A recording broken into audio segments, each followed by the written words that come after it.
So hello officers, कैसे हैं आप? Welcome to lecture number 7 of fluid mechanics quick revision. तो अब तक हमने क्या क्या कर लिया है देखिए। So far buoyancy force, Archimedes principle, location of centre of buoyancy, stability of a completely submerged body, यहां तक हमने कर लिया है। अब आज जो हमारा टारगेट है वो टारगेट है stability of partially submerged bodies, concept of Meta centre और टाइम पीरियड ऑफ ऑसिलेशन। ये तीनों एक ही टॉपिक है, ठीक है। तो बिना देर के शुरू करते हैं। Now I have taken a body which is kept in a fluid। ये नीचे फ्लूइड है, ठीक है, ये ऐसे रखा हुआ है and this is floating. The main thing is that this is floating. तो एक कंडीशन 1 है, ये इक्विलिब्रियम है, दिस इज इन इक्विलिब्रियम, मतलब हमने कंडीशन 1 जो है ये हमने इक्विलिब्रियम में कर दिया है, इसे ऐसे एडजस्ट करके। एंड देन वी डिस्टर्ब, ये दूसरा क्या है, डिस्टर्ब। हमने इसे डिस्टर्ब किया। कैसे डिस्टर्ब किया? क्लॉकवाइज, एक क्लॉकवाइज डिस्टर्बेंस दिया हमने, ठीक है ना, क्लॉकवाइज डिस्टर्बेंस दिया। अब ये पार्शियली सबमर्ज्ड बॉडी है। देखिए कॉन्सेप्ट तो वही लगना है जो पहले लग रहा था,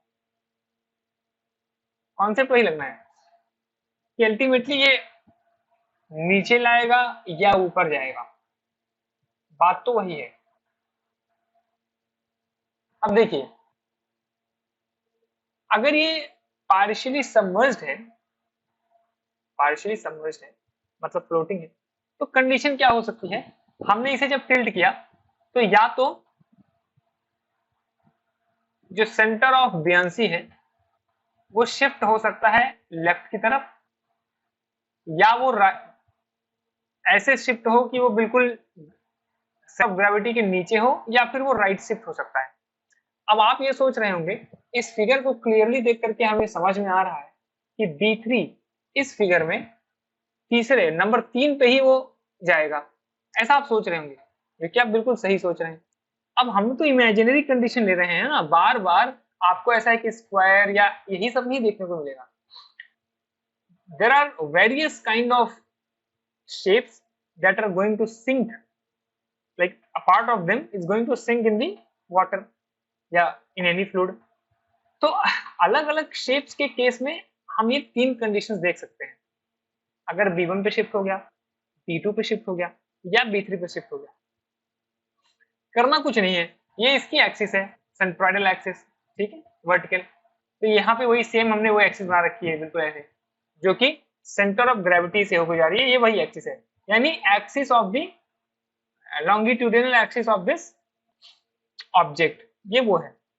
अब देखो, अब दिस लॉन्गिट्यूडिनल ऑब्जेक्ट, तो मैं एक काम करता हूँ, पानी डिलीट कर देता हूँ ताकि हम यहीं पे अपनी ज्यादातर चीजें लिख सके, अगले पेज पे क्या चलना। तो सबसे पहले हमने क्या किया, कंडीशन 1 क्या है, इक्विलिब्रियम अचीव है, पहले भी यही किया था। और सेकंड केस में क्या है, disturb clockwise, disturb clockwise। Now 3 cases are possible, 3 possibilities।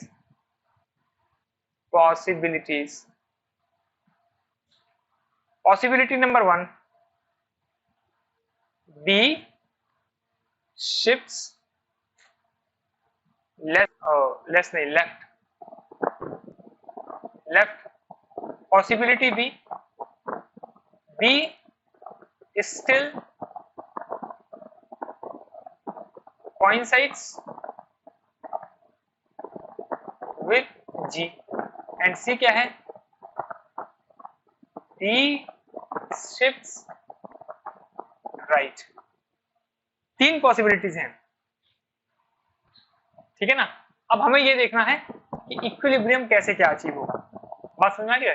अब देखो, हमें बस क्या करना है ना, यहाँ पे अब कॉन्सेप्ट आता है, introduction of concept of Meta centre. तो बेसिकली मेटा सेंटर है क्या, ये देखो, हमने पहले ऑब्जेक्ट, जो पहली लाइन है सेंटर ऑफ बुयांसी की, उसको वर्टिकली अपवर्ड्स लेकर गए तो उसने हमारी जो बॉडी की एक्सिस थी उसको M3 पर कट किया। सेकेंड केस में क्या है, B2 ऐसी जगह पर है कि जब हम इसे अपवर्ड बिल्कुल एंड क्या बोलते हैं ऊपर की तरफ हम एक वर्टिकल, ऊपर नहीं वर्टिकल जब हम एक लाइन ड्रॉ कर रहे हैं तो ये क्या हो रहा है, बिल्कुल G पे ही ओवरलैप कर रहा है M2। और जो B3 है जब हमने उसको वर्टिकली वर्टिकल उस पे उसका प्रोजेक्शन लिया तो हमने देखा ये G जो G है ना, मतलब ये जो एक्सिस है उसको M1 पे कर रहा है। तीन कंडीशन आपको दिख गई। तीन कंडीशन क्या है, that M1 is below G। Second क्या है, M1 is M2 is on G। And third condition क्या है, M3 is above G। This M means M is meta center। meta center, M is meta center। अब एक बात बताओ, Meta centre, अब देखो बेसिकली M को हम कैसे डिफाइन कर सकते हैं, M को यहां कैसे डिफाइन कर सकते हैं, एक बोल सकते हैं हम दैट पॉइंट वेयर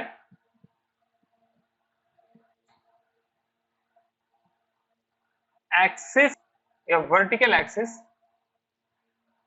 नहीं vertical, where a vertical line from new center of buoyancy cuts the normal axis ये एक्सिस मतलब नॉर्मल एक्सिस, ये एक्सिस मतलब normal axis of the object. ये एक डिफिनेशन हो गई मेटा सेंटर की। अगर मैं यहां लिख दूं व्हाट इज मेटा सेंटर, तो मेटा सेंटर की एक डिफिनेशन हो गई है, मेटा सेंटर, ठीक, ये तो एक डिफिनेशन हो गई। दूसरी एक डिफिनेशन है point about which the body oscillates when disturbed from its initial equilibrium. आई बात समझ में? ये दो डिफिनेशन आपको समझनी है। डिफिनेशन क्या, दोनों से आपको समझ में आ जाएगा। या तो हम मेटा सेंटर ऐसे निकाल लें, वैसे मेटा सेंटर क्या है, इसी पॉइंट के अबाउट ऐसे ऐसे वो रोटेट मतलब ऑसिलेट करेगा, रोटेट नहीं ऑसिलेट करेगा। और वो पॉइंट कैसे हम निकालेंगे, वो पॉइंट हम क्या लेंगे, जो नॉर्मल एक्सिस है, वो नॉर्मल एक्सिस इस तरह से है, डिस्टर्ब्ड वाली की बात कर रहा हूं। उसके बाद उसमें बयानसी जो फोर्स है, उस बयानसी फोर्स को हम वर्टिकली प्रोजेक्ट कराएंगे, यानी एक vertical line passing through current buoyancy, centre of buoyancy, वहां से ले जाएंगे। और ये दोनों लाइंस आप एक दूसरे को जहां कट कर देंगे वो हमारा हो जाएगा मेटा सेंटर। तो एक ही मेटा सेंटर होगा, यहां लिख दूं मैं, एक बार में एक ही मेटा सेंटर होगा, एक ही मेटा सेंटर और सेंटर ऑफ बयानसी दोनों ही। ये मैंने तीनों कंडीशन एक साथ बस दिखाई है, ठीक है ना। अब देखो, अब अगर कोई ऑब्जेक्ट M3 के अबाउट अगर वो ऑसिलेट कर रहा है तो देखो M3 के अबाउट अगर देखा जाए तो ये G क्या इफेक्ट प्रोड्यूस कर रहा है M3 के अबाउट, ये एंटी क्लॉकवाइज इफेक्ट प्रोड्यूस कर रहा है ना। तो मैं एक काम करता हूं, इसे लिख लेता हूं,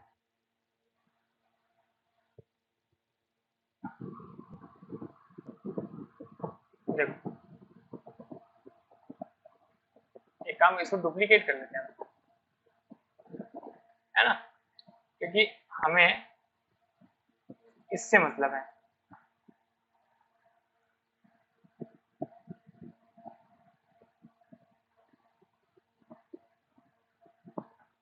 हमें इससे मतलब।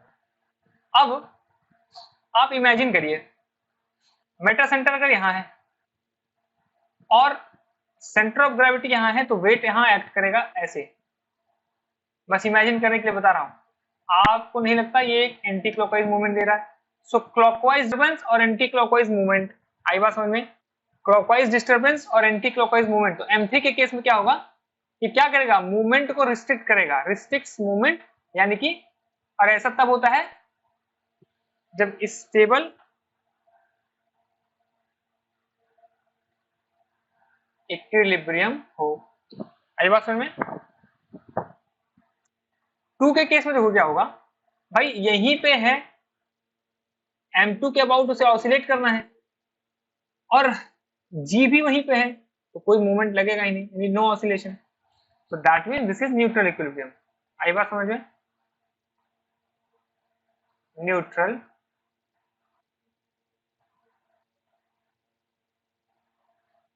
M1 के केस में क्या होगा? अब देखो M1 के केस में देखो क्लॉकवाइज डिस्टरबेंस था और सेंटर ऑफ ग्रेविटी ये इसको एक क्लॉकवाइज इफेक्ट दे रहा है, यानी it is supporting the disturbance. और अगर सपोर्टिंग द डिस्टरबेंस है तो that means it is unstable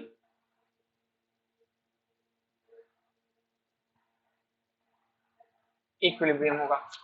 ठीक है, आई बात समझ में? चलिए अब एक काम करते हैं, हम ओरिजिनल बी को ध्यान देंगे। क्या करेंगे? ओरिजिनल बी को हम ध्यान देंगे। ओरिजिनल बी हमारा कहां था? वो यहां कहीं है, यानी पहले जो बी था वो यहां है। अब एक कॉन्सेप्ट है मेटासेंट्रिक हाइट का। कॉन्सेप्ट किसका है? मेटासेंट्रिक हाइट का।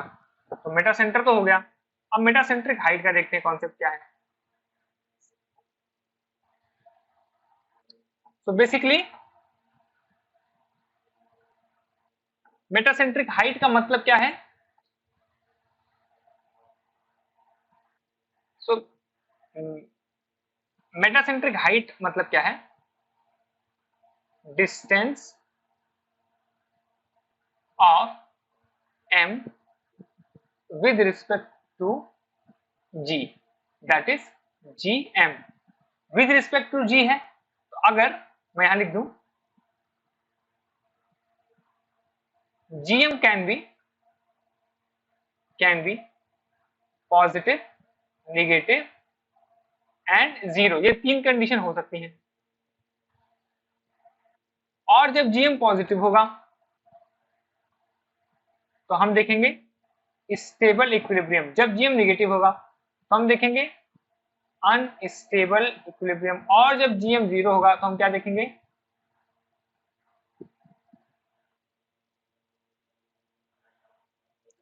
Neutral equilibrium. क्या ये बात पल्ले पड़ रही है?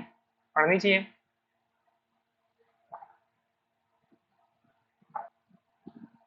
इसका मतलब क्या है? जीएम पॉजिटिव का मतलब क्या है? जीएम पॉजिटिव का मतलब है, जीएम पॉजिटिव यानी कि एम अबव एम अबव जी। ओके, जीएम नेगेटिव का क्या मतलब है? एम बिलो जी। और जीएम जीरो का क्या मतलब है? एम कोइंसाइड्स विद जी। आई बात समझ में? ये जो पूरा है इसको आप ध्यान से देख के समझ लीजिए, रट लीजिए। ओके, ठीक है, ठीक है। ओहो हो, लग रहा है कुछ गड़बड़ हो गया क्या? मेरे वॉइस पता नहीं कितनी,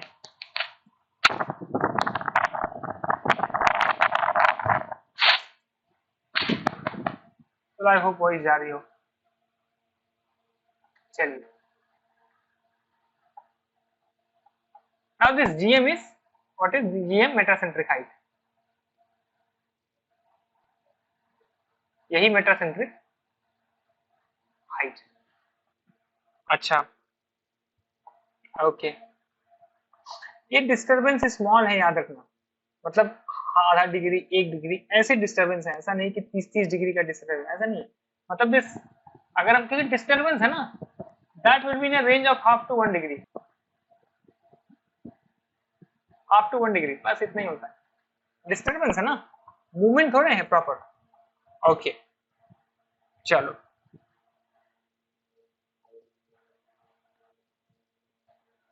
अब देखो, अब इसको निकालने का एक तरीका होता है, no formula, no explicit formula, हम लिख सकते हैं नो सेपरेट और explicit formula for GM, but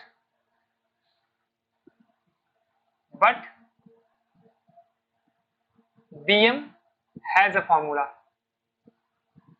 BM के लिए है एक फॉर्मूला, और वो फॉर्मूला क्या है हम यहां देखेंगे।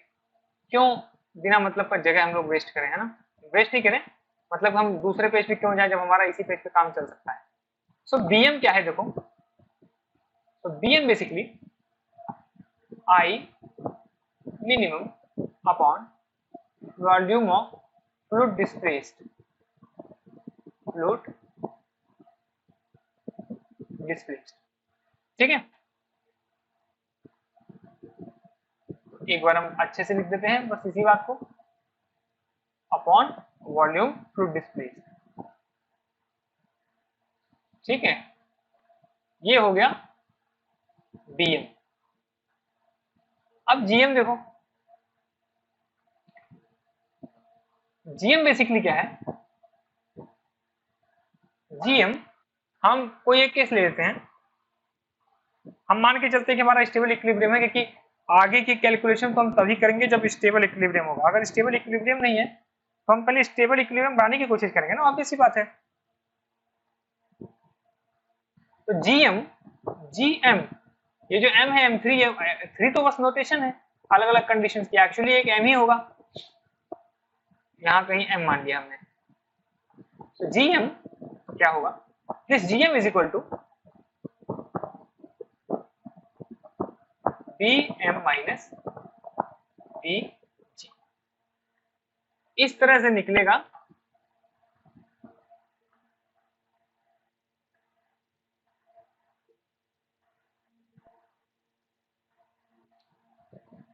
इस तरह से हम कैलकुलेट करेंगे क्या, जीएम यानी मेटासेंट्रिक हाइट, ठीक है। ये है कैलकुलेशन मेटासेंट्रिक हाइट की। बीजी क्या है बेसिकली, बीजी आपका ना ज्योमेट्रिकली, बीजी को ज्योमेट्रिकली लेके आएंगे हम,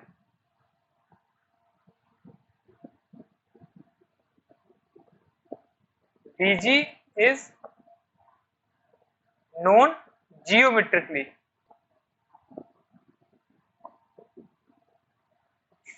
ठीक है ना। अब आई मिनिमम का मतलब क्या है, मैं आई मिनिमम यहां बोल देता हूं, आई मिनिमम, आई मिनिमम क्या है मैं यही लिख देता हूं, I minimum for example I minimum के लिए फॉर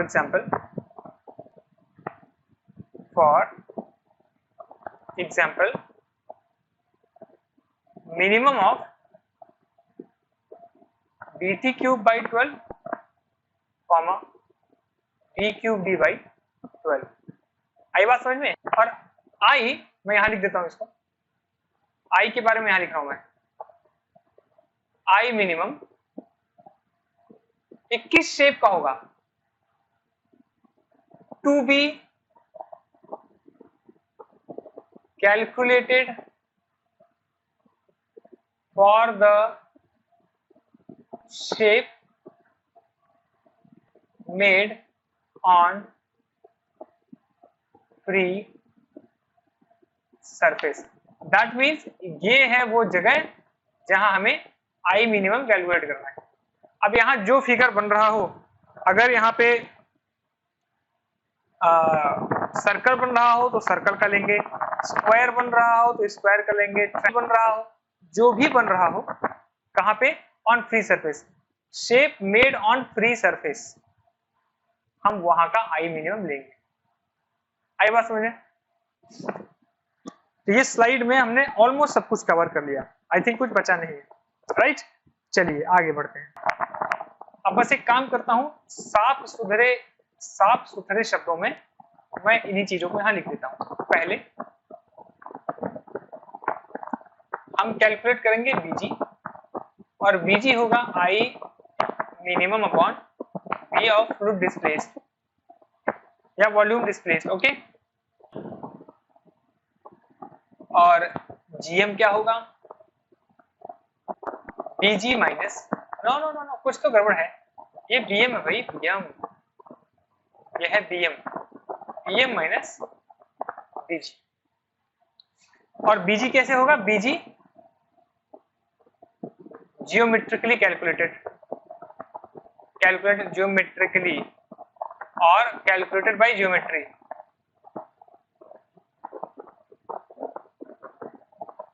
ठीक, ये तीन फॉर्मूले हमारे काम के हैं यहाँ पे। और आई मिनिमम की बात करें सो लेता हूं,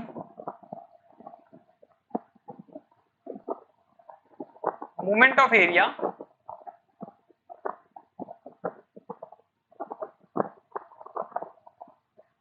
I minimum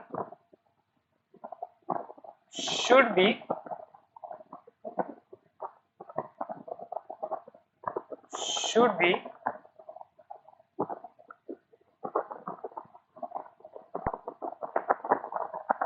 calculated for the shape made on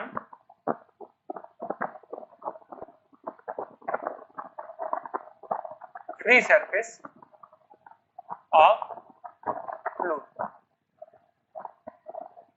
ठीक है, बाकी लास्ट बात,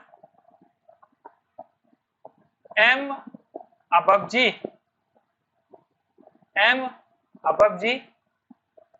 gm is positive, m below g, then gm is negative, m coincides with g, then gm is 0। so first case है स्टेबल इक्विलिब्रियम का, second case है unstable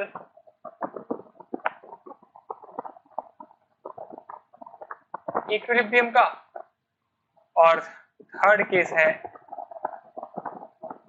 neutral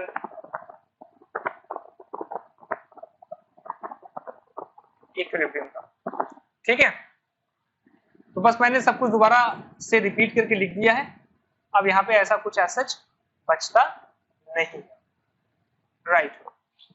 so last topic, time period of oscillation. तो ये जो oscillate कर रहा है, oscillation जो ऑसिलेट कर रहा है ना, oscillation about Meta centre M has a time period, has a time period। क्या है वो time period? T is equal to 2 pi under root k square divided by g into gm।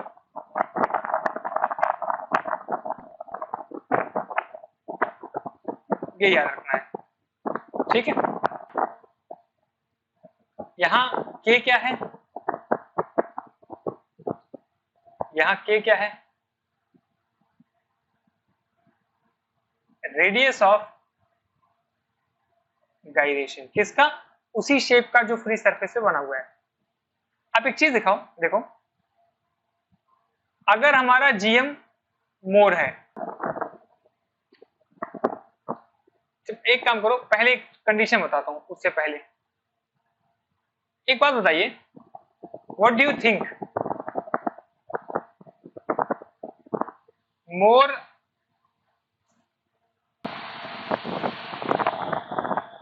More time period और less time period, less time period, आप किसको ज्यादा अच्छा मानेंगे, किसको ज्यादा अच्छा मानेंगे, which have a greater stability? आप खुद सोचो एक बार, जिसमें टाइम पीरियड ज्यादा है, भाई टाइम पीरियड ज्यादा होने का क्या मतलब, ऑसिलेट कर रहा है, फिर इधर आया, फिर इधर आया, और एक टाइम के बाद जाके रुकेगा, हालांकि टाइम पीरियड केवल एक को बोलते हैं, बट आप सोचो ना, खींच जाने में इतना टाइम ले रहा है तो रुकने में कितना टाइम लेगा, लेकिन जिसका टाइम पीरियड ज्यादा है रुक गया, that means more time period, lesser stability, and less time period, more stability. ठीक है ना, तो देखो एक चीज और, अब हम एक बार जरा यहाँ पे करके देखते हैं एक चीज कि इफ GM 1, मतलब दो केस लिया, GM 1 is greater than GM 2, then क्या होगा, T2 will be greater than T1, या उल्टा लिख देते हैं, T1 T2 रखते हैं, देन ऑपोजिट रिलेशन है, T1 is less than T2, क्योंकि यहां से हम ये देख पा रहे हैं that T is proportional to 1 by root GM, तो GM ज्यादा होगा तो टाइम पीरियड कम होगा, है ना।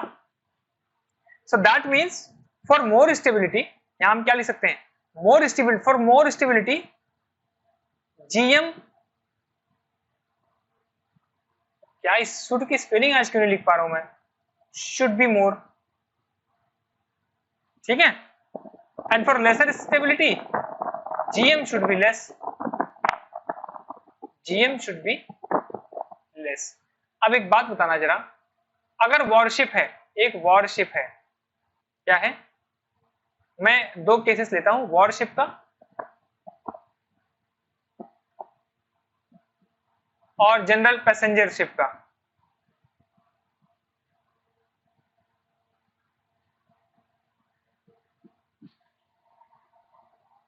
अब एक बात बताइए लॉजिक से, आप सोचिए, मैं बताता हूं, वॉरशिप में जीएम ज्यादा होना चाहिए कि कम होना चाहिए, ये बात कैसे डिसाइड करेंगे, एक वॉरशिप है, अब यार वॉरशिप में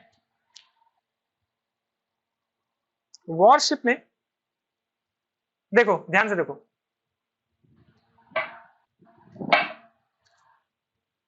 ये वॉरशिप है, एक गोला दागा, गोला कुछ भी मतलब उसने दागा, और उसका क्या, ये ऐसे जा रहा है, ऐसे जा रहा है, हो रहा है बड़ी देर तक, ये ज्यादा अच्छा है, या एक गोला दागा, दागा और अगले के लिए रेडी, फिर दागा, अगले के लिए रेडी, तो बेटर क्या है, वॉरशिप के लिए क्या है, हमें टाइम पीरियड कम चाहिए, less time period, less time period, क्योंकि हमें स्टेबिलिटी ज्यादा चाहिए, हमें मोर, ये वॉरशिप के लिए यूज होगा, मोर स्टेबिलिटी, है ना, और इसके लिए हमें क्या करना पड़ेगा, मोर स्टेबिलिटी है तो हमें क्या करना होगा, GM should B high, GM should B high. Passenger ship के लिए अगर हम देखें, पैसेंजर शिप का क्या है, नहीं स्टेबल होगा तो क्या उन लोगों को तो मजा ही आना है, हम भी पैसेंजर है मान लो, हम हैं और थोड़ा ऐसे से हो रहा है तो मजा ही तो आता है, झूले झूलने को मिल रहा है, तो वहां पे हमें क्या करते हैं ना, मोर टाइम पीरियड हम रखने की कोशिश करते हैं, इसलिए क्योंकि ये जो मोर टाइम पीरियड है ना, ये जो लेस टाइम पीरियड है, टाइम पीरियड को कम करना या स्टेबिलिटी को बढ़ाना कॉस्ट कंज्यूमिंग होता है, तो इससे कॉस्ट हमारी लगती है, इसलिए यहाँ पे क्या करते हैं, GM को लो रखते हैं, होता रहे कोई दिक्कत नहीं है ना, आई बात समझ में, ठीक है, तो ये चीज को ध्यान रखना। सो ये कभी कभी क्वेश्चन में पूछ सकता है, right. So this way this is over, ठीक है ना। So the end of fluid statics, fluid static का द एंड हो गया, और मेरा जस्ट इसने भी बंद कर दिया। तो ठीक है, ये हाफ एन आवर का था। Thank you very much. आप लोग बने रहिए मेरे वीडियो से, बड़े ही आप लोग की डिमांड पे वीडियो बना रहा हूँ, बट सीम्स कि आप लोग अभी देख नहीं रहे हैं, आप जल्दी देखेंगे, because that gives me motivation. देखते हैं, लेट्स सी व्हाट हैपेंस। चलिए, बहुत बहुत धन्यवाद जो भी इसको देखने आया। Okay, thank you very very much. Bye bye officers, मिलते हैं लेक्चर नंबर 8 में।